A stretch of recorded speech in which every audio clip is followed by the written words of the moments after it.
bit of a setup to get us there, right? Oh, yeah.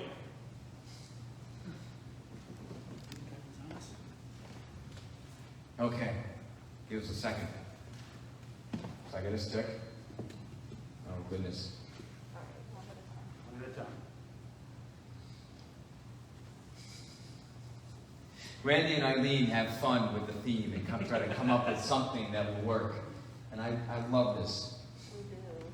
We have maybe too much fun. Okay. Oh, yeah. You can adjust it as necessary. Okay.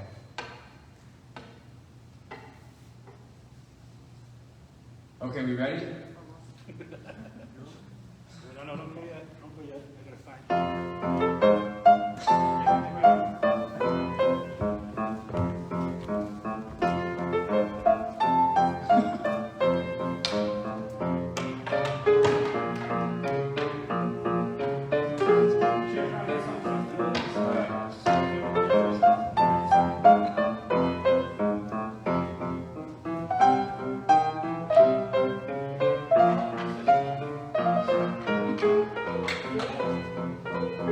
Is this my chair? That's your chair. Okay.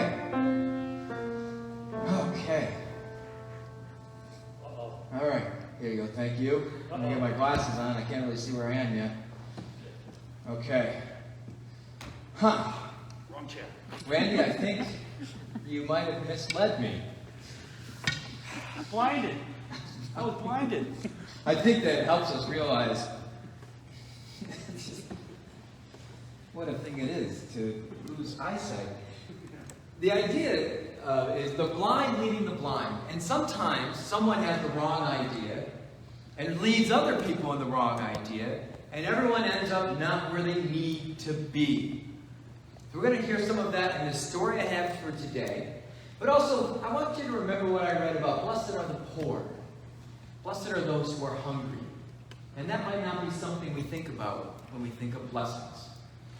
So think of it, as I read the story, ask yourself, who's poor? Who's hungry? How are they blessed? This is a story, Moose. And there's a lot of children's books that's titled Moose, so it takes a while to find this one. And it's by Michael Foreman. And I'll tell you what's going on. I know you can't really see all the illustrations. But here in the very title page, there's a picture of Moose wearing overalls, and he has a pipe, and the pipe has a pipe. It's a very clever pipe. Moose was just an ordinary moose. He worked a little too hard, got cross in hot weather, and was poor. What he liked best was to sit outside in the cool of the evening and sing quietly to himself. And Moose is just sitting in his rocking chair next to a really simple, humble house. One day, Bear, who lived in the forest, and Eagle, who lived in the mountains, began to shout. Great angry waves of meaningless noise rolled around Moose's head. He says, Yahoo! Bear and Eagle shouted all day. Moose couldn't stand it. He went to see Bear. Excuse me, Bear, but why do you shout at me? So here comes Moose. Bear is wearing like a general's uniform. Just so you know, and Bear is pointing and he has a megaphone. He doesn't look like a happy person. Shout at you, shouted Bear. I don't know. I didn't know you existed. Who are you? Moose, said Moose. Ha ha! Very amusing. If that's what's written. Roared Bear. I don't shout at you. I'm shouting at that crazy bald eagle. So Bear is really angry. He is very, very angry, pointing and shouting. Moose went to see Eagle. Excuse me, Eagle, said Moose, but are you shouting at me or at Bear? There's Eagle on the top of what looks like a skyscraper. I'm shouting at that flea-bitten bear, bellowed Eagle, and I'll shout at you if you don't vamoose, Moose. Come on, this is gold. So yeah, Eagle he's just pointing and shouting, and he looks angry. By the time Moose arrived home, the the shouting was louder than ever. Poor Moose was in despair. "Oh well," he said, "sticks and stones may break my bones, but words will never hurt me." So what do you think will happen? The very next morning, the sticks and stones began. Bear threw sticks at Eagle, and Eagle threw stones at Bear. Some of the sticks and stones fell short and crashed around Moose's house, and he's running to avoid all the sticks and stones. Moose was very frightened. He began using the sticks and stones to build shelter. He built and built, dodging everything Bear and Eagle threw. These big stones are almost the size of his house. He's getting them all set up and arranged. Eagle ordered his friends to help him throw stones. So now there's some monkeys and some billy goats, and they're all throwing stones.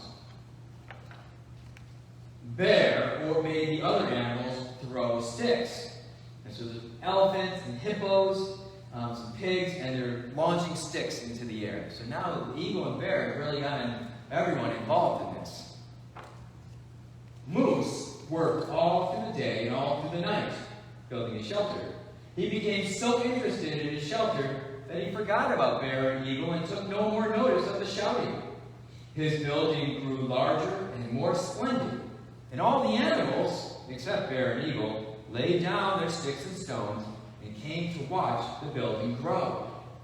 So here's the little house, and you just see these structures getting higher and taller. It's just really fantastic. Then the animals began to help Moose collect the sticks and stones which Bear and Eagle were still throwing at each other. Before very long, Bear and Eagle had thrown everything they could find to throw, including their furniture. They were alone and had nothing, not even a voice left to shout with. And the structure is just getting more and more elaborate. Lots of plants and just some really pretty carvings. And Eagle's just sitting on a pile of rubble, and Bear is just next to one tree stump. Every morning after that, the animals arrived with ideas for improving the building. They added, ready for this, a moose-am, and an amusement park, and even a music hall.